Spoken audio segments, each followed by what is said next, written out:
जय। तुम क्या कर रहे हो अमित? मैं संख्याएं लिख रहा हूँ। ओ, प्राकृतिक संख्याएं।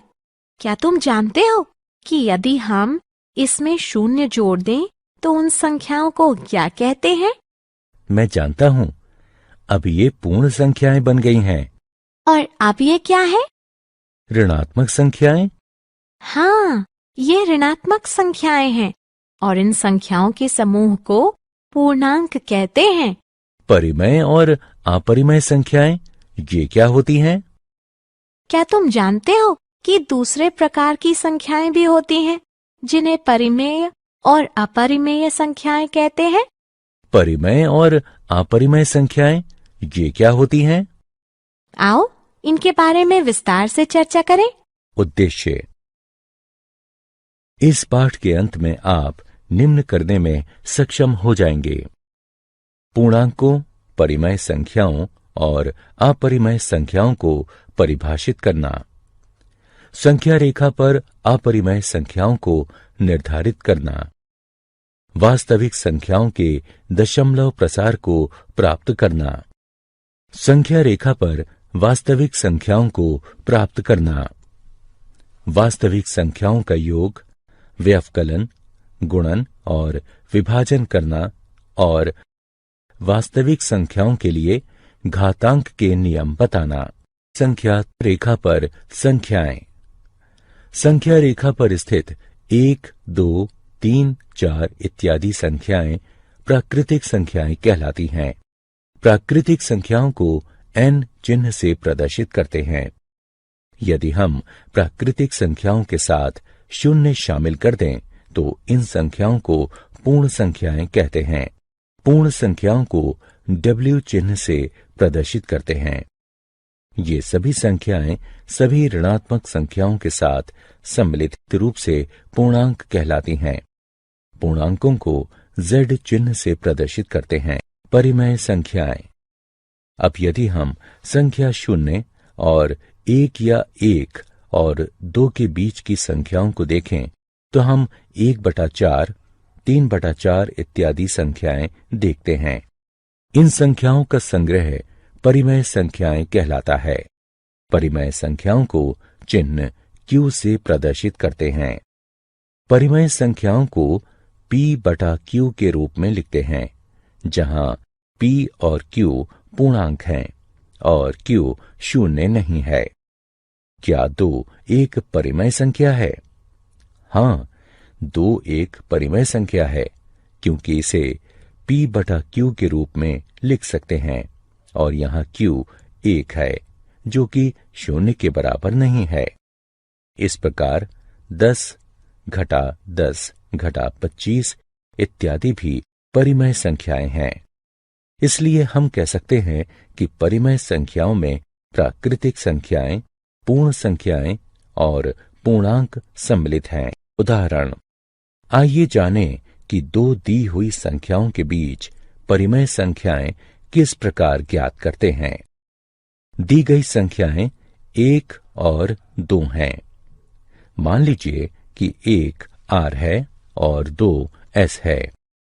R और S के बीच परिमेय संख्याएं ज्ञात करने के लिए हमें इनका योग करना होगा और योगफल को 2 से विभाजित करना होगा। परिणाम स्वरूप हमें 1-2/2 यानी 3/2 प्राप्त होगा। अतः 1 और 2 के बीच की परिमेय संख्या 3/2 होगी। इसी प्रकार 1 और 3/2 के बीच की परिमेय संख्या 5/4 होगी। अपरिमेय संख्याएं। आप ये जरूर सोच रहे होंगे कि क्या ऐसी भी संख्याएं होती हैं जो P/Q के रूप में नहीं होती। हाँ, ऐसी भी संख्याएं हैं जो P/Q के रूप में नहीं लिखी जा सकती। उन संख्याओं को अपरिमेय संख्याएं कहते हैं। उदाहरण स्वरूप वर्गमूल 2, वर्गमूल 3, वर्गमूल 7, 0.10, 110, 1110, 1110, पाई इत्यादि। यदि हम सभी परिमेय संख्याओं और अपरिमेय संख्याओं को एक झोले में एकत्रित करें तो संख्या रेखा पर कोई संख्या नहीं बचेगी और इस संग्रह को हम वास्तविक संख्याएं कहते हैं। अतः एक वास्तविक संख्या या तो परिमेय होती है या अपरिमेय। संख्या रेखा पर अपरिमेय संख्याएं। अब हम संख्या रेखा पर अपरिमेय संख्याओं को निर्धारित करना सीखेंगे। आओ देखें कि वर्गमूल 2 संख्या रेखा पर कहाँ स्थित है। इसके लिए हम पहले एक एकक वर्ग OABC लेंगे जिसकी प्रत्येक भुजा की लंबाई एक एकक हो। पाइथागोरस प्रमेय का प्रयोग करके OB वर्ग बराबर होगा 1 वर्ग धन 1 वर्ग के, या OB 1 वर्ग जमा 1 वर्ग के वर्गमूल के बराबर होगा जो कि 2 के वर्गमूल के बराबर होगा। संख्या रेखा पर वर्गमूल 2 को निरूपित करने के लिए हम इस बात का ध्यान रखते हुए कि शीर्ष शून्य के साथ संपाती बना रहे वर्ग को संख्या रेखा पर स्थानांतरित करेंगे। अब प्रकार के प्रयोग से O को केंद्र और OB को त्रिज्या मानकर संख्या रेखा पर एक चाप खींचिए। इस बिंदु को P नाम दीजिए। यह बिंदु P संख्या रेखा पर वर्गमूल 2 के संगत है। संख्या रेखा पर अपरिमेय संख्याएं भाग 2। इसी प्रकार संख्या रेखा पर 3 का वर्गमूल निर्धारित करने के लिए हम OB के लंबवत एकक लंबाई के BD का निर्माण करेंगे। फिर पाइथागोरस प्रमेय के अनुसार OD बराबर 2 वर्ग के वर्गमूल जमा 1 वर्ग के वर्गमूल के बराबर है जो कि 3 के वर्गमूल के बराबर है। अब केंद्र O और त्रिज्या OD के साथ प्रकार के प्रयोग से हम संख्या रेखा को बिंदु Q पर काटता हुआ एक चाप खींचेंगे। बिंदु Q संख्या रेखा पर 3 के वर्गमूल के संगत है। वास्तविक संख्याओं का दशमलव प्रसार। हम वास्तविक संख्याओं के बारे में सीख चुके हैं। अब हम वास्तविक संख्याओं के दशमलव प्रसार के बारे में सीखेंगे। इस प्रसार से हम परिमेय और अपरिमेय संख्याओं के बारे में विभेद कर सकते हैं। आइए पहले परिमेय संख्याओं को लें। हम इन 3 संख्याओं का दशमलव प्रसार ज्ञात करेंगे। यहां हम देख सकते हैं कि 10/3 के दशमलव प्रसार में हमें शेष 1, 1, 1, 1, 1 प्राप्त हुआ। इसी प्रकार 7/8 का दशमलव प्रसार से शेष 6, 4, 0 प्राप्त हुआ और 1/7 का शेष 3, 2, 6, 4, 5, 1 है। वास्तविक संख्याओं का दशमलव प्रसार। द्वितीय, इन सभी उदाहरणों में आपने कुछ ध्यान दिया? ध्यान दीजिए कि शेष या तो एक चरण के बाद 0 हो जाता है या फिर खुद को दोहराता है। आइए इन सभी मामलों को एक एक करके देखें। पहली स्थिति, यदि शेष 0 हो जाता है तो दशमलव प्रसार कुछ निश्चित चरणों के बाद समाप्त हो जाता है। ऐसी संख्याओं का दशमलव प्रसार शांत होता है। दूसरा मामला, यदि शेष कभी भी 0 नहीं होता या स्वयं को दोहराता नहीं है तो ऐसी संख्याओं का दशमलव प्रसार अनवसानी आवर्ती होता है। उदाहरण, आइए एक उदाहरण देखें। 1/3 एक परिमेय संख्या है। 1/3 का दशमलव प्रसार 0.3333 इत्यादि है। जैसा कि हम देख सकते हैं कि 3 की यहां पुनरावृत्ति हो रही है। इसे हम 0.3 बार के रूप में लिखते हैं। आइए एक और उदाहरण लें। 1/7 का दशमलव प्रसार 0.142857 142857 है। यहाँ 142857 आवर्ती है, अतः हम इसे 0.142857 1 4 2 8 5 7 बार के रूप में लिख सकते हैं। अतः यदि एक संख्या परिमेय है तो इसका दशमलव प्रसार या तो शांत होगा या अनवसानी आवर्ती होगा। दूसरे शब्दों में, यदि किसी संख्या को दशमलव प्रसार शांत या अनवसानी आवर्ती है तो वो एक परिमेय संख्या होगी। और हम उन संख्याओं को क्या कहेंगे जिनका दशमलव प्रसार अनवसानी अनावर्ती हो?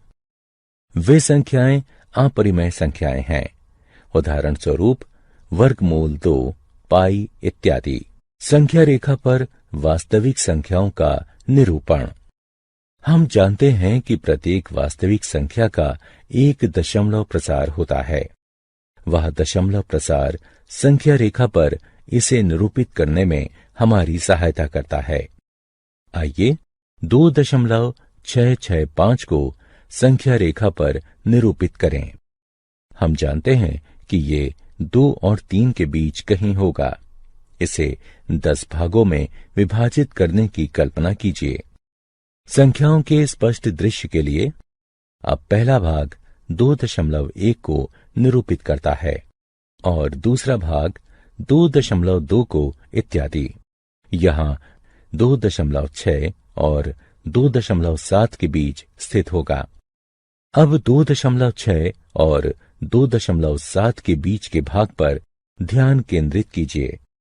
इसे भी फिर से 10 भागों में विभाजित कीजिए। पहला भाग 2.61 को निरूपित करता है और दूसरा भाग 2.62 को इत्यादि। पुनः 2.665, 2.66 और 2.67 के बीच स्थित होगा। आइए अब रेखा के इस भाग पर ध्यान दें और इसे 10 बराबर भागों में विभाजित करने की कल्पना करें। पहला भाग 2.661 को निरूपित करेगा और दूसरा भाग 2.662 को इत्यादि। 2.665 इस उप विभाजन का 5वां चिन्ह है। कल्पना की सहायता से संख्या रेखा पर संख्याओं के निरूपण को देखने के इस प्रक्रम को उत्तरोत्तर आवर्धन प्रक्रम कहा जाता है। वास्तविक संख्याओं पर संक्रियाएं। क्या आप बता सकते हैं कि 2 परिमेय संख्याओं को योग, व्यवकलन, गुणन या विभाजन से क्या प्राप्त होता है? हमें एक परिमेय संख्या प्राप्त होती है, लेकिन यदि हम अपरिमेय संख्याओं का योग, व्यवकलन, गुणन या विभाजन करते हैं तो हमें सदैव एक अपरिमेय संख्या ही प्राप्त होगी। अब सोचिए, यदि हम एक परिमेय संख्या का किसी अपरिमेय संख्या से योग या गुणन करें तो हमें क्या प्राप्त होगा? हमें जो परिणाम प्राप्त होगा वह एक अपरिमेय संख्या होगी। आइए अब कुछ उदाहरण देखें। उदाहरण, आइए 2 वर्गमूल 2 जमा 5 वर्गमूल 3 और वर्गमूल 2 घटा 3 वर्गमूल 3 का योग करें। हम इसे इस प्रकार भी लिख सकते हैं। इस प्रकार हमें जो उत्तर प्राप्त होगा वह 3 वर्गमूल 2 जमा 2 वर्गमूल 3 है। आइए अब 8 वर्गमूल 15 को 2 वर्गमूल 3 से विभाजित करें। इसे हम इस प्रकार लिखेंगे। 8 वर्गमूल 15 को हम 8 वर्गमूल 3 और वर्गमूल 5 के गुणन के रूप में लिख सकते हैं। इस प्रकार हमें जो उत्तर प्राप्त हुआ वह 4 वर्गमूल 5 है।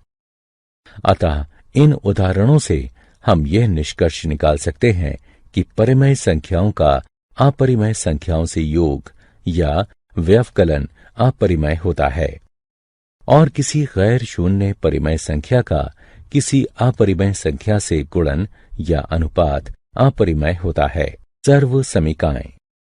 आइए अब वर्गमूलों से संबंधित कुछ सर्व समीकाएं देखें।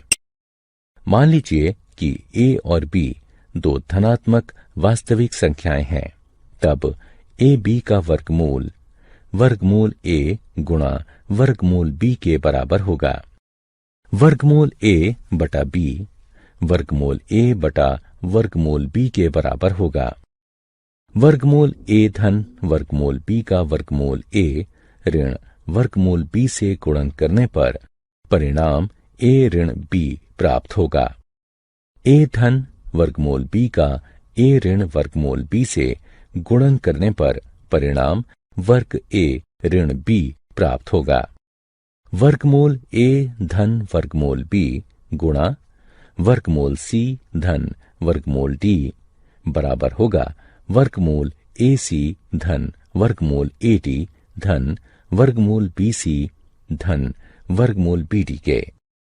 वर्गमूल a धन वर्गमूल b पूरे का वर्ग बराबर होगा a धन 2 वर्गमूल ab धन b के। इन सर्व समीकरणों का प्रयोग हम विभिन्न व्यंजकों के प्रयोग में कर सकते हैं। हर का परिमयकरण। अब इस संख्या को देखें। संख्या रेखा पर इसकी स्थिति बताना कठिन है, लेकिन हम इसके हर का परिमयकरण कर सकते हैं। इससे हर एक परिमेय संख्या बन जाएगा और हम आसानी से संख्या रेखा पर इसकी स्थिति बता सकते हैं। तो आइए हम हर का परिमयकरण करना सीखें। क्योंकि यहां 2 का वर्गमूल अपरिमेय है, इसलिए यदि हम इसका स्वयं से गुणन कर दें तो यह परिमेय हो जाएगा। अतः परिमयकरण के लिए हम 1 बटा वर्गमूल 2 का वर्गमूल 2 बटा वर्गमूल 2 से गुणन कर देंगे, क्योंकि यह 1 के बराबर होता है। इसलिए 1 बटा वर्गमूल 2 बराबर होता है वर्गमूल 2 बटा 2 के। अब 1 बटा वर्गमूल 2 को संख्या रेखा पर निरूपित करना आसान है। यह 0 और वर्गमूल 2 के मध्य स्थित है। वास्तविक संख्याओं के लिए घातांक नियम। घातांक के नियमों को याद कीजिए। यहां a को आधार तथा m और n को घातांक कहते हैं। यहां अनुमान लगाइए कि a की घात 0 क्या होगा। हाँ, a की घात 0 1 होगा। आइए अब मान लें a 0 से बड़ी धनात्मक संख्या है तथा p और q परिमेय संख्याएं हैं। तब हम ये कह सकते हैं, गुणन में यदि आधार समान हो तो घातांकों का योग होता है। गुणन में एक ही आधार के 2 घातांकों का आपस में गुणन होता है। विभाजन में जब आधार समान होता है तो घातांकों का व्यवकलन होता है, और जब घातांक समान हो लेकिन आधार भिन्न हो और उनका गुणन हो रहा हो तो हम घातांक को उभयनिष्ठ के रूप में ले लेते हैं। उदाहरण। आइए अब इन सर्व समीकरणों के प्रयोग से कुछ उदाहरणों को हल करें। आइए पहले को सरल बनाएं। 3 का घात 1 बटा 5 है और पूरे का घात 4 है। 1 बटा 5 का 4 से गुणन करने पर 4 बटा 5 प्राप्त हुआ। अतः इसका उत्तर 3 की घात 4 बटा 5। आइए अब दूसरा उदाहरण देखें। 13 की घात 1 बटा 5 गुणा 17 की घात 1 बटा 5 बराबर है 13 गुणा 17 पूरे की घात 1 बटा 5, जो कि 221 की घात 1 बटा 5 के बराबर है। क्या आप जानते हैं, प्रसिद्ध गणितज्ञ और दार्शनिक पाइथागोरस का ग्रीस निवासी अनुयायी पाइथागोरियन पहला व्यक्ति था जिसने 400 ईसा पूर्व उन संख्याओं की खोज की जो परिमेय नहीं थीं। इन संख्याओं को अपरिमेय संख्याएं कहा जाता है। ग्रीक का जीनियस गणितज्ञ आर्किमिडीज ही वह पहला व्यक्ति था जिसने पाई के दशमलव प्रसार में अंकों को अभिकलित किया था। उसने दिखाया कि 3.140845 छोटा है पाई छोटा 3.142857 होता है। महान भारतीय गणितज्ञ और खगोलविद आर्यभट्ट 476 से 550 ईस्वी ने इसका दशमलव के 4 स्थानों तक पाई का शुद्ध मान 3.1416 ज्ञात किया था। उच्च चाल कंप्यूटरों और उन्नत कलन विधियों का प्रयोग करके 1.24 ट्रिलियन से भी अधिक दशमलव स्थानों तक पाई का मान अभिकलित किया जा चुका है। सारांश। आइए हमने जो कुछ सीखा है उसे संक्षेप में दोहराएं। किसी संख्या को हम परिमेय संख्या कहते हैं यदि इसे p/q के रूप में लिखा जा सके, जहां p और q पूर्णांक हों और q बराबर ना हो 0 से। किसी संख्या को अपरिमेय संख्या कहते हैं यदि इसे p/q के रूप में नहीं लिखा जा सके, जहां p और q पूर्णांक हों और q बराबर ना हो 0 से। किसी परिमेय संख्या का दशमलव प्रसार या तो शांत होता है या अनवसानी आवर्ती होता है। किसी अपरिमेय संख्या का दशमलव प्रसार अनवसानी अनावर्ती होता है। वास्तविक संख्याएं सभी परिमेय संख्याओं और अपरिमेय संख्याओं का संग्रह होती हैं। धनात्मक वास्तविक संख्याओं a और b के लिए निम्नलिखित सर्वसमीकाएं सिद्ध हैं। 1/वर्गमूल a जमा b के हर का परिमेयकरण करने के लिए हम इसमें वर्गमूल a घटा b बटे वर्गमूल a घटा b का गुणन करते हैं, जहां a और b पूर्णांक हैं। मान